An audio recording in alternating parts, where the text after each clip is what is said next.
Komið í sæl, fyrir hönd RIK býð ég ykkur velkomin á annan fyrirlestur hádegis fyrirlestraraðarinnar Hinsegin Ísland í alþjóðlegu samhengi á vormisseri 2022 sem ber heitið Þú þarft að vera hvítur til að vera gay á Íslandi. Upplifun samkynhneigðra karla af asískum uppruna af stöðu sinni sem hluti af 2 jaðarhópum. Ég heiti Anna Dís Greta Rúdolfsdóttir og ég er dósent á menntavísindasviði og ég fer með fundastjórn hér í dag. Fyrirlesari dagsins er Hjörvar Gunnarsson og meðhöfundur erindisins er Jón Ingvar Kjaran. Hjörvar er kennari við Brekkubæjarskóla á Akranesi og byggir fyrirlesturinn á lokaverkefni hans til M.Ed. prófs við menntavísindasvið Háskóla Íslands undir leiðsögn Jóns Ingvars. Jón Ingvar er prófessor í hinsegin menntunarfræðum og félagsfræði menntunar við menntavísindasvið Háskóla Íslands. Ég bið Hjörvar Gunnarsson velkomin í pontuna og þegar hann hefur lokið sínu fyrirlestri að þá tökum við spurningum. Takk fyrir.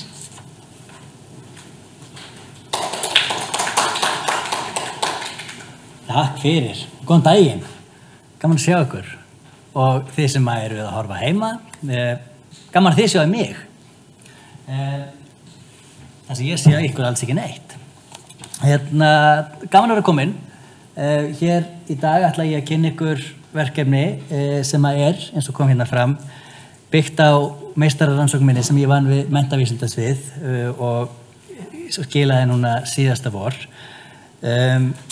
Upp úr þessari rannsókn annars vegar þessi fyrirlestur hér og samnefnd grein og hins vegar ritgerð sem aðgengileg í skemmunni og heitir Hommar tveggja heima. Þar sem kannski eðli málsins samkvæmt var mjög margt sem kom fram í þessum viðtölum sem við tókum. Þannig að allt í góð. Þannig að það sem við komum ekki fyrir í þessari stuttugrein hér og þessum fyrirlestri þá gert betur skil í þessari ritgerð. Við vorum sem kynntir hérna áðan en ef ég bara aðeins gerir grein fyrir okkur sem stöndum að þessu verkefni þá ég Hjörvar, kennari við Brekkubæjarskóla á Akranesi og þessi rannsókn hér var til míns kennaraprófs og þá rannsókn vann ég undir leiðsögn Jóns Ingvars Kjaran sem prófessor í hinsegin menntunarfræðum og félagsfræði menntunar við menntavísindasvið Háskóla Íslands. Það rétt að taka það fram að við báðir stöndum utan þess hóps sem til umfjöllunar hér. Ég skilgreini mig sem hvítan sískynja gagnkynhneigðan karlmann og Jón Ingvar sem hvítan sískynja samkynhneigðan karlmann. Þannig að við getum ekki sett í rauninni það viðfangsefni sem til umfjöllunar hér, samkynhneigðir karlar af asískum uppruna nálgust við bara út frá fræðum og kenningum og upplifunum viðmælenda okkar. Og ef ég fer aðeins yfir það hvað það sem við ætlum að fjallum á þessum tíma sem við erum hér saman í dag, þá það einmitt þessi rannsókn þar sem rætt var við 6 samkynhneigða karla af asískum uppruna og skoðað hvernig þeir upplifa jaðarsetningu, öráreiti, rasisma og þá staðreynd að tilheyra 2 jaðarhópum samtímis. Ég mun kynna ykkur þau helstu hugtök sem þarf til þess að setja niðurstöður í samhengi og svo mun ég að lokum koma með ábendingar umbætur sem ég tel að séu þarfar vegna þess að ég vona að þessi rannsókn geti orðið til þess að orðið til bóta fyrir þann hóp sem ræðir. Ef við skoðum aðeins fyrri skrif, það hefur ekki mikið eða rauninni ekki neitt verið rannsakað á Íslandi þetta viðfangsefni beint, ekki með þessum hætti, ekki þar sem samkynhneigðir karlar af asískum uppruna eru skoðaðir. Það svo sem alveg samsvörun í öðru fræðilegu efni sem hefur komið fram. Þannig fjallaði Brynja Halldórsdóttir öráreitni eða microaggression í grein sinni og hún flutti einnig fyrirlestur á RIK reynslu erlendra kvenna af ástarsamböndum í íslensku samfélagi í ljósi MeToo. Hjá Brynju hugtakið microaggression notað undir íslensku þýðingunni öráreitni en við Jón Ingvar og hér í dag mun ég tala öráreiti. Þetta, ég vonaði rugl ekki, en þarna verið að tala sama hugtak. Þá hefur Íris Ellenberger einnig fjallað ímyndina Ísland sem hinsegin paradís sem að tengist óneitanlega hinsegin þjóðernishyggju og hún getur þar til að sú staðreynd að Ísland sé hinsegin paradís sé mýta og að þeir sem að falli utan við samfélagið kunni að verða fyrir rasisma og öráreiti og jafnvel útilokun og eins og verður rætt hér á eftir þá og titill greinarinnar og sem náttúrulega tilvísun í viðmælanda okkar, þú þarft að vera hvítur til að vera gay á Íslandi.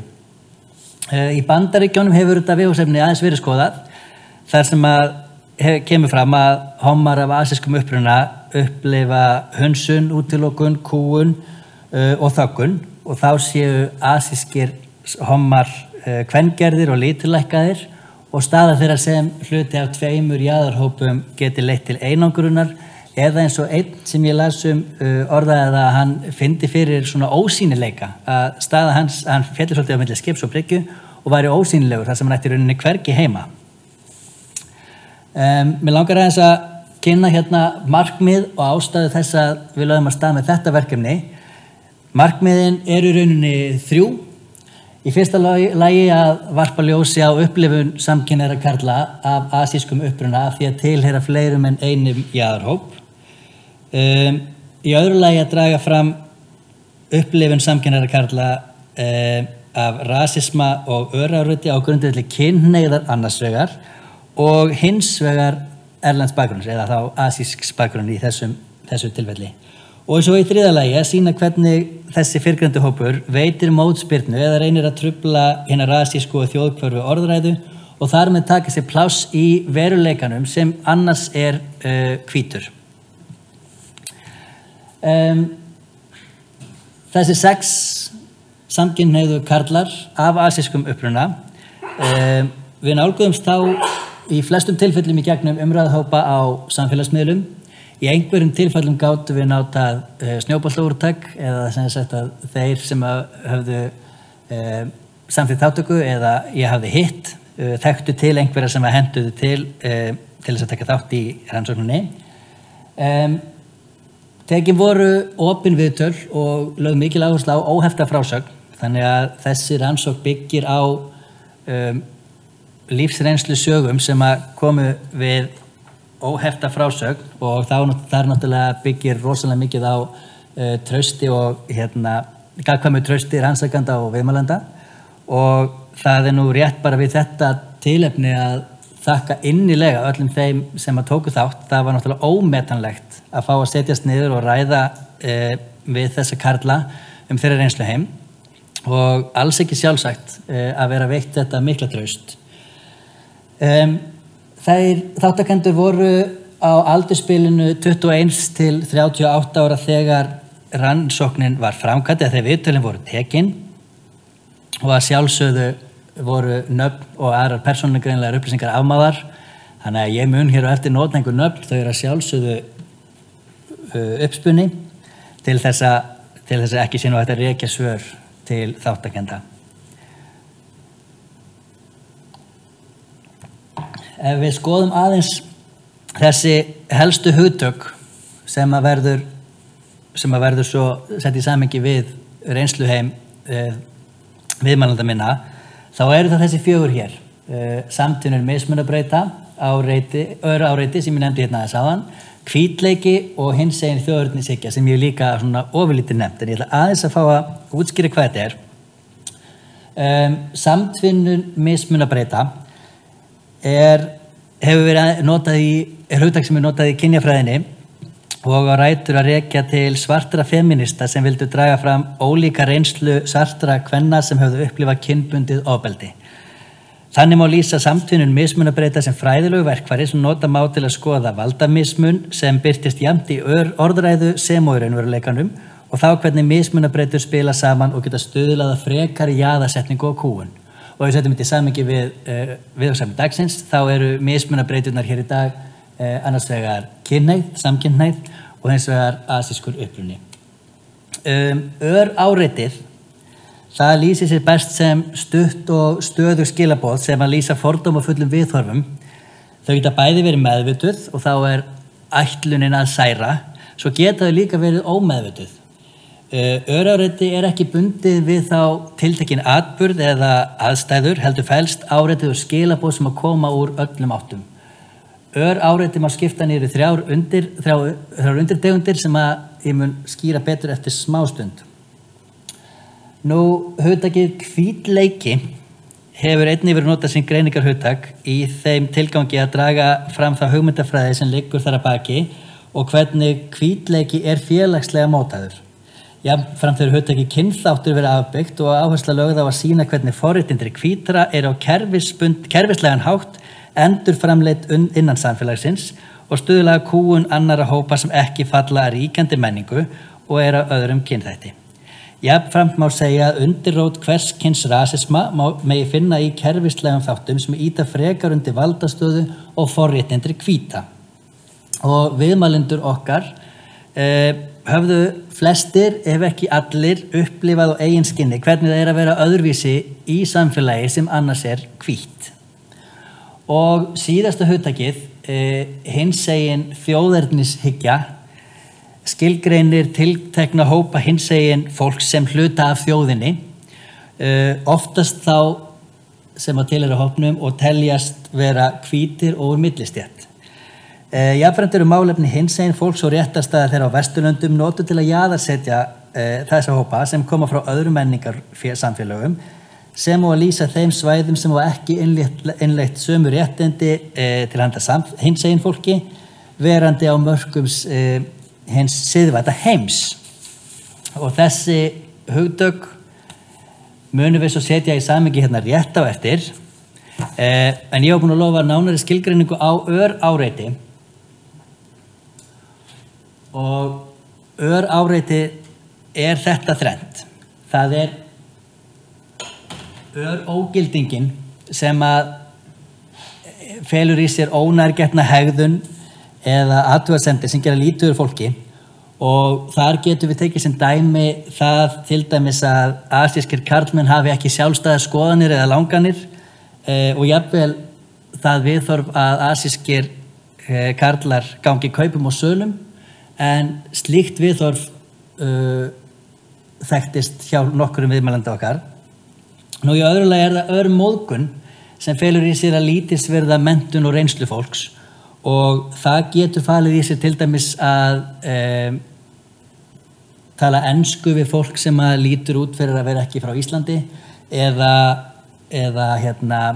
hrósa fólki fyrir góða íslensku kunnáttu þrátt fyrir að íslenska sé jafnvel þeirra móðumál. Og svo í þriðja lagi það örárás sem bein árás með orðum eða yrðingum sem ætlað að særa viðkomandi og í þessu samhengi gætum við tekið dæmi það þegar að kallaði til fólks að það sé helvítis hommi eða djöfulsins asíubúi eða fleira sem ég hef ekki nokkurn áhuga að segja hér en eru dæmi það sem kom fram hjá viðmælendum mínum.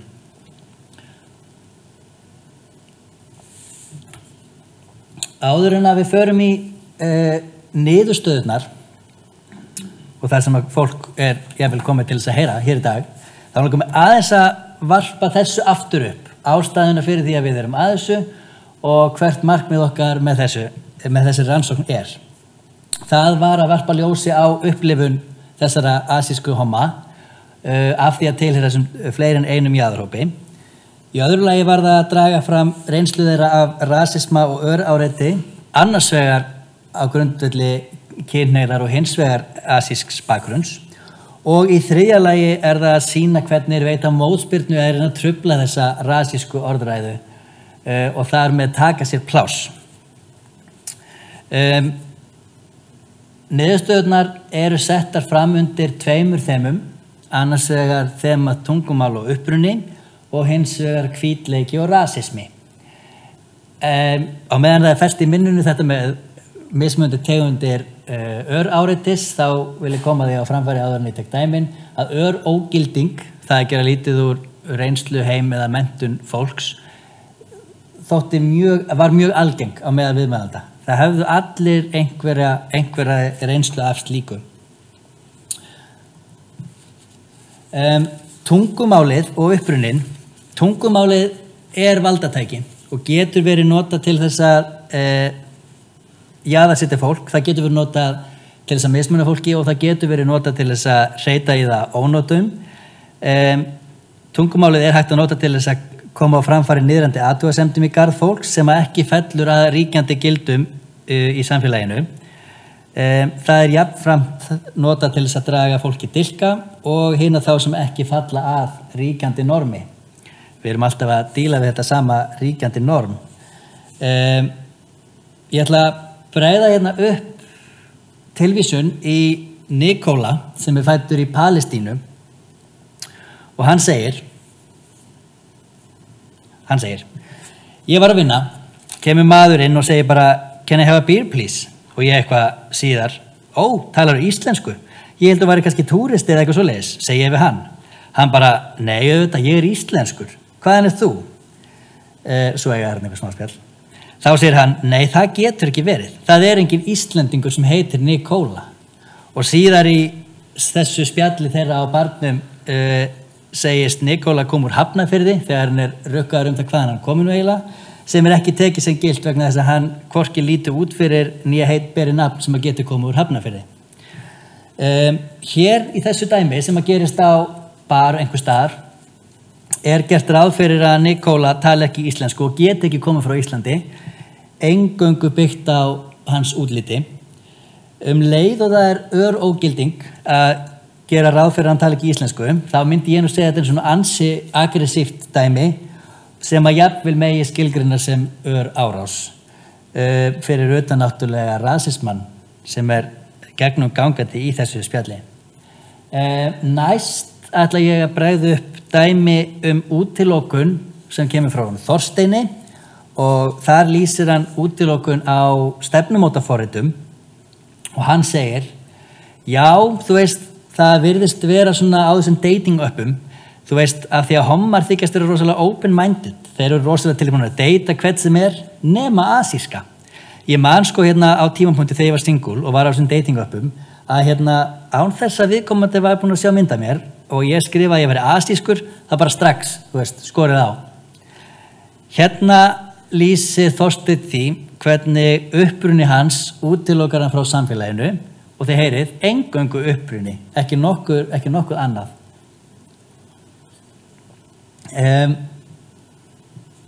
Ég ætla svo að næst að bregða aftur upp frá honum Nikola þar sem hann lýsir því hvernig útlit hans og viðhorf gagnvart útliti hans breyttist á einni nóttu. Í upphafi þótti hann framandi og fallegur en það átti síðar eftir að breytast og hann segir þangað til 11. september 2001 bara bókstaflega yfir nóttu fór ég úr því að vera, þú veist, já, hann svolítið exotískur yfir í bara Nikola terroristi, fjölskyldan terroristi. Ég var lagður í hróttalegt einelti fyrir það. Ég var kallaður öllum illum nöfnum, sandnegri og terroristi, kúkabrút, þú veist, þegar við vorum í skólasundi þá var bara, það kúkur í lauginni og þið heyrið, það urðu sér voðalegir atburðir í Bandaríkjunum sem að það nú ekki að fara nánar í hér. Leið jókst hræðsla á Vesturlöndum við Íslam og allir sem litu út fyrir að vera múslimar eða koma frá Miðausturlöndum voru litnir hornauga og urðu fyrir aðkasti. Það kemur ekki beint fram þarna en þarna jú, það kemur enda fram, hann í skólasundi en þarna Nikola náttúrulega barn og hefur alltaf upplifað það að jú að vera öðruvísi, það hefur jafnvel þótt spennandi en á einni nóttu verður hann breytist veröldin hans í þennan viðbjóð, getum við kallað það, að verða fyrir svona. Þáttatekendur þekktu allir það að passa ekki inn í samfélagið, þetta hvíta samfélag og að skera sig úr hópnum og Þorsteinn lýsir því hér hvernig það að alast upp í hvítu samfélagi og passa ekki inn og hann segir þú kemur inn í sal og þar eru þar einu típisku Íslendingar og svo labba ég inn og það gefur alveg augaleið að ég sker mig úr fjöldanum. Ég verði eiginlega alltaf jafn undrandi þegar ég líti í spegil eða sem mynda sjálfum mér af því að þú elst upp í hvítu samfélagi. Og þarna Þorsteinn að lýsa því hvernig að vera öðruvísi og það kannski aðalega tvennt í þessari frásögn sem vert að skoða. Það annars vegar þessi upplifun að skera sig úr. Leið og hann kemur inn í nýtt rými þá finnur hann fyrir því að hann öðruvísi, hann litur hornauga, hann finnur fyrir því að fólk svona að taka hann út vegna þess að hann eini sem öðruvísi. Í hins vegar það svo staðreynd að hann í rauninni á einhvern hátt afneitar sínum uppruna með því að upplifa sjálfa sig hvíta vegna þess að eins og hann orðar það sjálfur að því þú elst upp í hvítu samfélagi.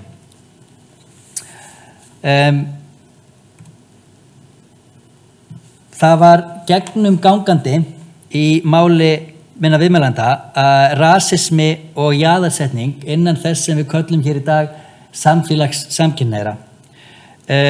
Allir viðmælendur mínir þekktu til þessa vandamáls, sumir af eigin raun, en aðrir vissu af þessum aðstæðum þó þeir ekki orði fyrir aðkasti eða öráreiti sjálfir innan samfélags samkynhneigðra.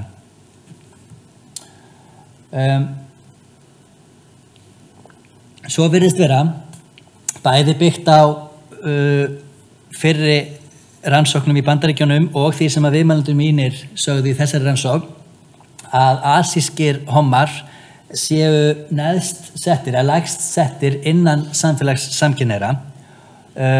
Sá hópur verður fyrir barðinu á rasisma og öráreiti og það bendir eins og við erum búin að nefna hérna bæði til útilokunar á grundvelli uppruna þeirra og að ástarsambönd þeirra séu gerð tortryggileg eins og ég lýsti hérna áðan þegar ég talaði að einhverjir könnuðust við það að ástarsambönd þeirra hefur gert tortryggileg og þann hátt að gert var ráð fyrir því að eiginmenn þeirra hefðu keypt þá eða annars slíkt sem að vart þar að taka fram að var ekki staðan.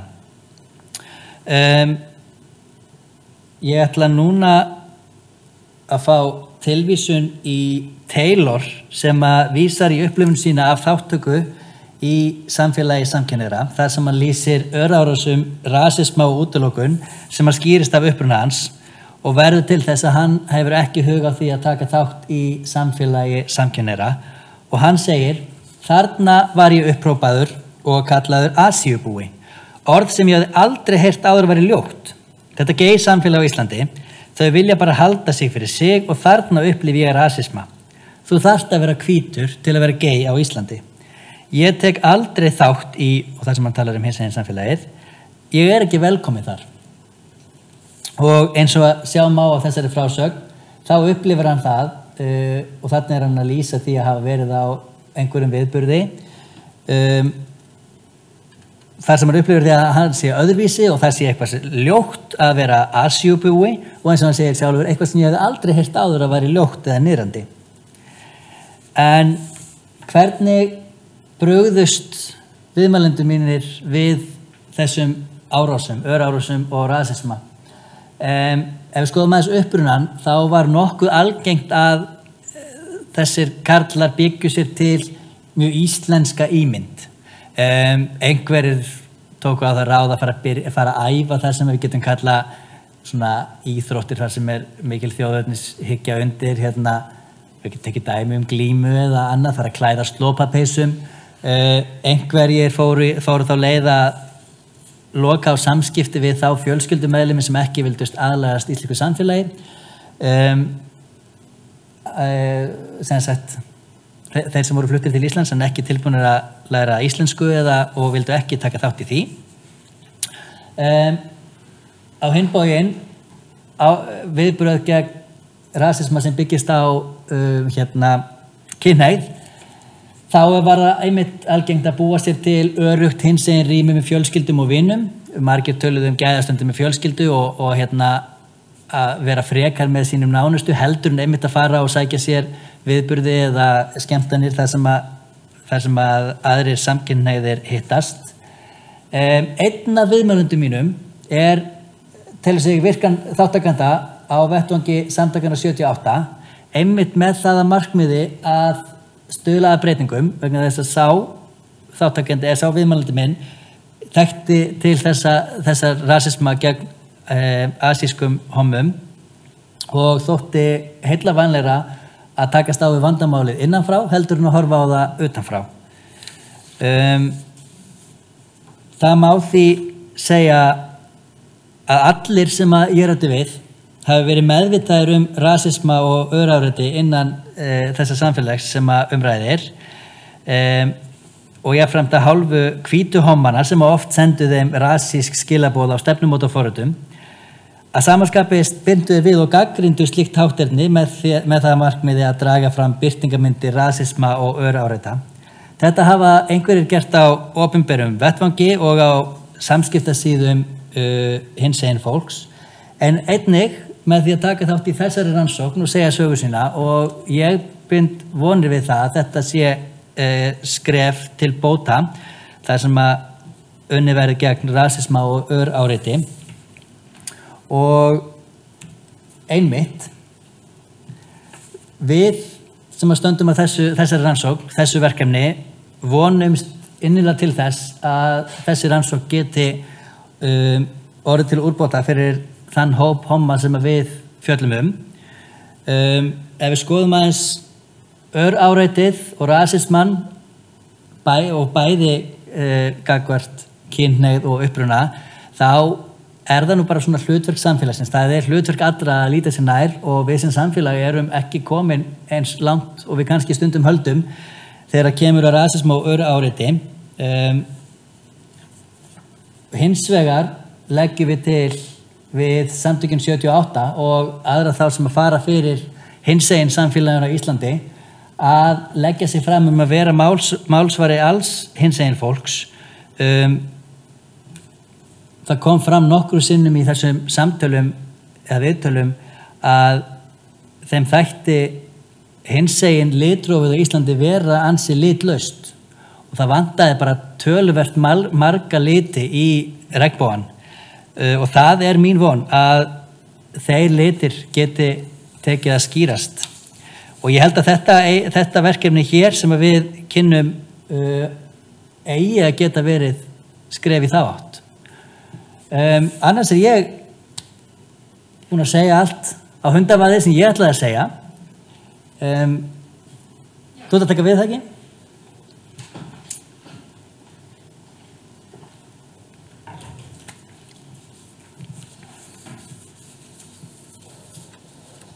Eins og þið sjáu þá höfum við sóttvarnir hér í Heiðri. Ég byrja hérna á að spritta mér hendurnar. En við ætlum að hafa þann háttinn á að ég ætla að biðja ykkur að rétta upp hönd ef þið eru með spurninga til hans Hjörvars. Ég mun ekki rétta ykkur mikrofónin út af téðum sóttvörnum. Heldur mun ég hlusta á spurningarnir ykkar og svo mun ég endurtaka þær í mikrofónin svo að fólki sem að hlusta á streymi heyri spurningarna líka. Og vona bara ég fari rétt með og því miður þá getum við ekki tekið við spurningum frá fólki sem að hlusta í streyminu. En þannig að bara málið laust ef einhver eru með athugasemdir eða spurningar til hans Hjörvars. Gjör svo, ég ætla að biðja að kynna þig líka með nafni. Já, ég heiti Hafsveita og ég í sagnfræði fyrir virkilega áhugaverða fyrirlestur mjög vart málefni kannski svona tvær spurningar og kannski verður spurning. Það fyrst var svona áhugavert þessi frásögn af upplifunars Nikola á 9/11, hvernig það lýs þannig að hann hefði breyst allt bara yfir nótt og þetta fyrst skipti sem ég sé svona svart og hvítu kannski eitthvað svona vitnisburður eitthvað sem hann gruna kannski að hafa átt í stað. Eru til ykkur fyrst spurningir að segja, eru til rannsóknir eða annað á upplifun múslima á Íslandi á bara þessum umskiptin mörg þarna á einni nóttu? Þetta kannski aðeins út fyrir efnið seinni spurningin aðeins styttri viðmælandið í þessari rannsókn. Var eitthvað rými sem var öruggara en annað? Fannst þegar þú ferðar yfir þegar upplýsir eins og þetta tilfellan að homma tekja heima en kom fram að þeir upplýsir öruggari í einhverjum ákveðnum rýmum? Það var þetta bara út allt. Takk Hafdís Erla. Hún var einmitt með fyrirlestur hér í síðustu viku, ekki rétt satt? Jú. Já, og hún sem sagt með 2 spurningar og það annars vegar hvort að einstaklingarnir sem tóku þátt í rannsókninni hafi upplifað umskipti eftir árásirnar á tvíburaturninn og hins vegar hvort að þeir hafi líka upplifað það að það hafi verið eitthvað rými sem hafi verið öruggara en annað. Ég ekki að fara rétt með? Já, hvort þú vissir rannsóknir sem að hér á Íslandi sem að sína fram á þessi umskipti í upplifun til þess bara múslima. Já, sko, mínir viðmælendur voru sko, við tölum asískir, þegar við tölum asískir þá eigum við sko þau lönd sem að við getum menningarlega eða landfræðilega tengt við Asíu, þannig að við höfum rosalega stóran menningarheim og fjölbreyttan bakgrunn undir. Þetta með árásin á tvíburaturnina kom bara fram hjá Nikola, þannig að þetta ekki svo sem sko stærri hluti af greinunni eða ritgerðinni en það, þannig ég hef ekki kynnt mér þetta. Ég myndi efast hún sér til allavega á Íslandi, en þetta verður örugglega verið skoðað einhvers staðar, en þetta ekki eitthvað sem ég hef kynnt mér og veit ekki rannsóknir á þessu efni, nei. Hinn spurningin sem var hinsegin rými, sko, ef ég að fara alveg í upphafið, þá verandi einmitt að vinna lokaverkefni til sko kennaraprófs, þá lagði ég upp með að skoða til dæmis skólakerfið og hvernig það tæki á nemendum með tvöfalda jaðarsetningu eða tveimur jaðarhópum, hvernig það tæki á fólki sem að væri að uppgötva sína kynhneigð og allt þetta. Það kom mér kannski alveg óvart til dæmis að sko grunnskólarnir komu til dæmis bara ansi vel út, ef við getum sagt sko að þessir viðmælendur mínir, einn til dæmis Manja sagði þegar ég fór að spyrja sko grunnskólana, þeir ekki vandamál sem við þurfum að ræða hér, þannig að sko ég get nefnt þá. Svo sko ef þetta náttúrulega tvíbent, þetta annars vegar kynhneigðin og hins vegar upprunnin, ég myndi segja sko svona óörugga rýmið gagnvart upprunanum sé svolítið bara samfélagið, það var algengara að verða fyrir öráreiti og rasisma gagnvart upprunar sínum einhvers staðar einmitt eins og við sáum bara dæmið á barnum, en ég man svo sem ekki alveg akkurat núna fleiri rými sem voru tekin sérstaklega til greina, en það kannski kom mér líka að því ég kom svolítið svona, hafði ekki skoðað þetta mál áður, hvað einmitt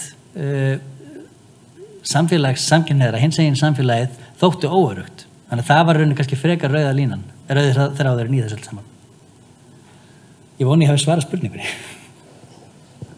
Takk fyrir. Ég komið aðra spurningu hér. Takk kærlega fyrir frábæra fylgstu hvað ég kom seint, og mín spurning kannski tengi sem hattar að spyrja og snýra því hvort að kom eitthvað fram að þeir eitt af viðbrögðum sem nefnir við þessum aðstæðum er að þeir hópa sig saman í ríkjandi kunningum og fjölskyldum og mynda sér þeir örugga hins í þar, en kom fram í þessum viðtölum einhver svona hópamyndun sem getur sagt það sem að asískir hómar eða sem hómar asískir uppruna saman, halda saman og þessu tengt var eitthvað að tala hinsegin í þessu samtíð að einu sinni var sýnin ekki þeirra samkynhneigðra kalla af asísku uppruna þá mjög mikið í guð. Ég held að þetta var út, eða svona ég hefði á tilfinningunni. Bara fyrir áhorfendur sem í streyminu, það var Ásta Kristín sem að bera fram spurningum það, hvort að, ég vona sé að fara rétt með aftur, hvort að þú var orðið vör við það að þessir homar af asískum uppruna, hvort að þeir hafi verið að skapa bara sitt eigið rými og safna saman, og síðan varstu líka að spurja hvort þeir hafi eitthvað nota hinsegin daga til dæmis og já, hvort það hafi komið upp í umræðinu. Ég man eftir því sama og þú að hafa séð minnir að það myndi verið homar af erlendum uppruna allavega sem hafi verið að vekja athygli á tilvist sinni og þeim fordómum sem þeir mæta. Já, takk fyrir. flestir sem að ég talaði við til ekki sko neinum hóp þar sem að asískir hommar af asískum uppruna hittast, nei. Sem að, en sko þú ert líklega að vísa í með hinsegin daga, tvennt sem ég vil að segja þá, það var af tælenskum uppruna. Ég næstu því vissum að það kom fram nokkur sinnum nefnilega hinsegin dagar að það hefði verið eða sé venjulega, nú þetta náttúrulega sko síðasta gleðigangur, það svo langt síðan síðasta varla við munum eftir henni, en að sko hommar af tælenskum uppruna sé svolítið stór hópur og hafi verið sýnilegir á hinsegin dögum í gleðigöngunni. Það kom fram sko, ef við tökum sko annars vegar gleðigönguna og hins vegar bara hinsegin daga, það kom einmitt fram að gleðigangan þætti ekki nógu litrík í þessu tilfelli, ef við tökum út fyrir sig þetta með þá sem eru á tælenskum uppruna. Svo var það líka nefnt með, og það var einmitt sá sem að virkur þáttakandi, sem að talaði sko aðgengileikan á viðburðum á hinsegin dögum, og hann orðaði þannig að sko það væri svolítið sko hinsegin dagar væri stundum svolítið bara fyrir hvíta homma og hvítar lessur. Ég var einmitt með þetta kvót einhvers staðar sem ég hefði þetta að segja ykkur áðan, að það vantar einmitt sko líka á meiri sýnileika á öllum viðburðum og öllu því tengdur. Ég vona eftir ég hef líka svar spurningar. Já, takk. Takk kærlega fyrir þetta. Mjög áhugaverðar spurningar sem komna fram. Erum við með fleiri spurningar úr salnum? Já, takk. Já, ég heiti Ólafur Bjarki og ég að pæla hlutbundna jaðarsetningu og ætla að skoða þess að rasisma innan samfélagsins.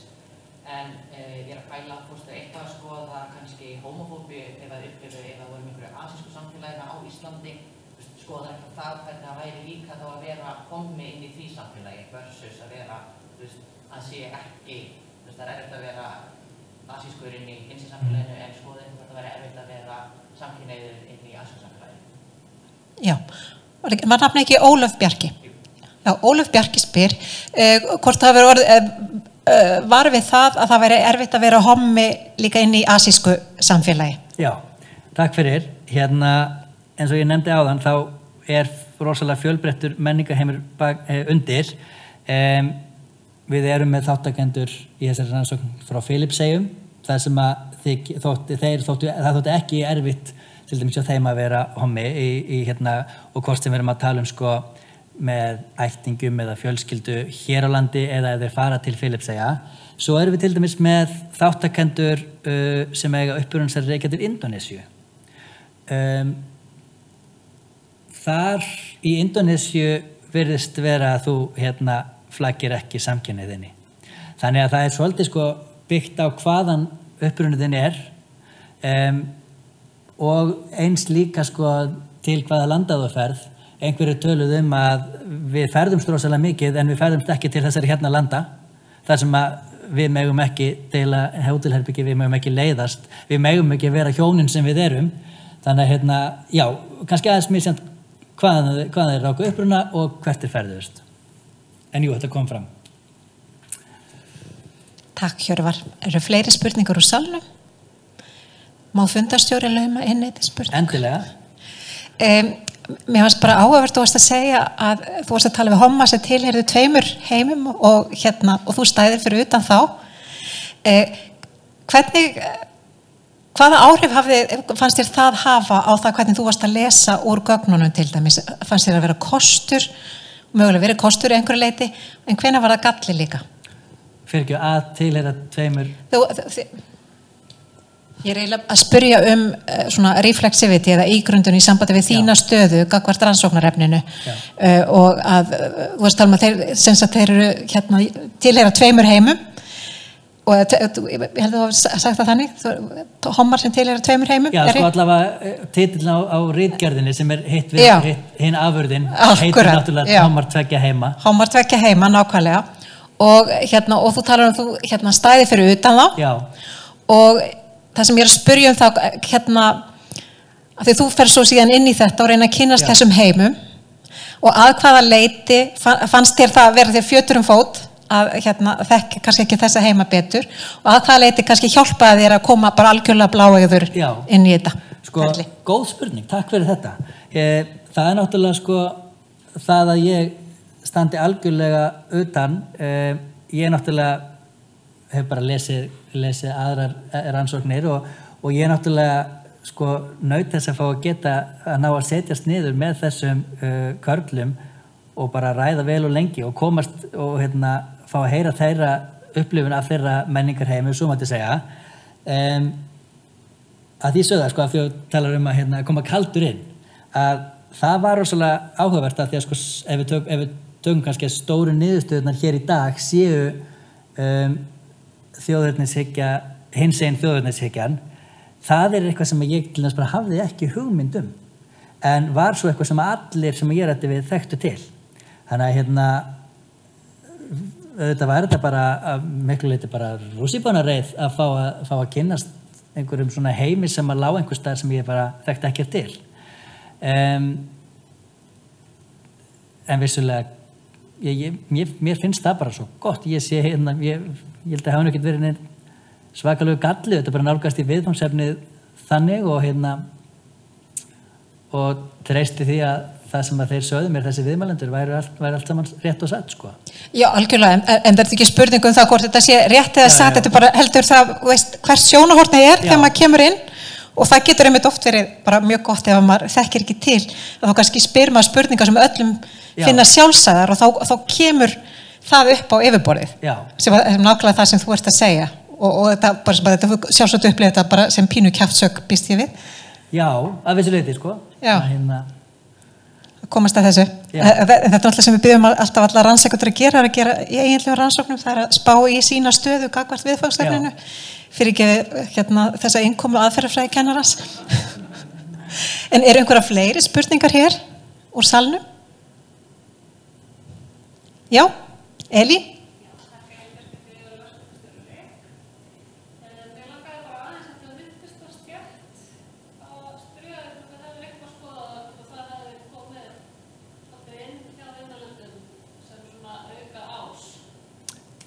Já, þú vilt alltaf það.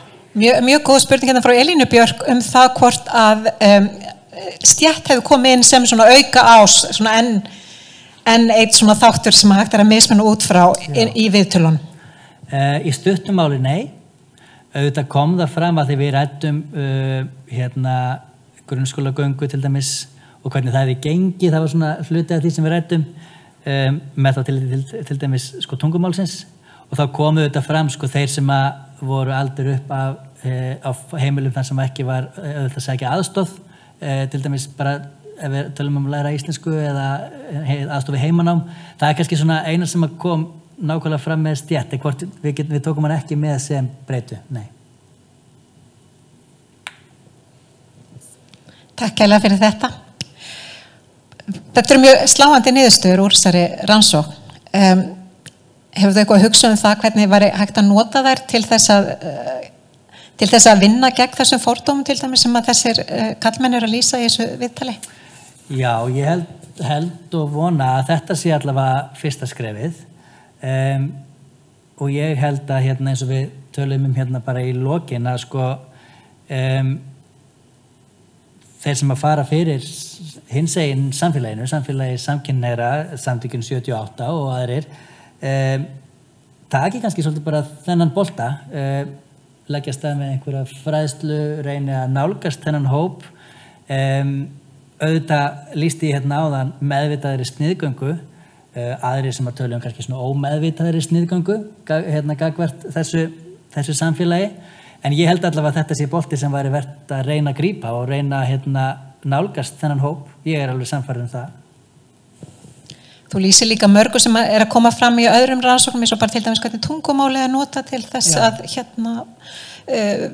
bara gera lítið úr öðrum hópum og til dæmis mörgu rannsóknum sem hefur verið gerðar að menntavistarsviði til dæmis bara í háskólanum og í menntakerfinu, hvernig íslenskan notuð þar til þess að að sniðganga hópa eða einhvern veginn gefið skyn að þeir sé ekki eins merkilegri hinir. Þannig ég held að sé bara þetta mjög margt sem tali við aðra rannsóknir sem að við þurfum bara að taka mjög alvarlega sem samfélag. Já, algjörlega sko. En mér fannst þetta mjög sláandi líka það sem hún sagði að vantaði lit í regnbogafánin væri kannski ekki nógu mikil regnbogi. Já, mér fannst þetta einmitt svolítið svona skemmtilega orðað, skemmtilegt myndmál að tala um það að regnboginn væri litlaus og auðvitað get ég bara talað út frá nákvæmlega þessu. Að ég skoðaði ekki aðrar breytur með samkynhneigð eða nokkuð annað. Þannig að en það allavega þessi litur sem vantar í regnbogann. Við getum verið viss það. Algjörlega. Á þessum bara nótum, við nú enda með 15 mínútur, ef einhver vill stinga inn hér ein spurning.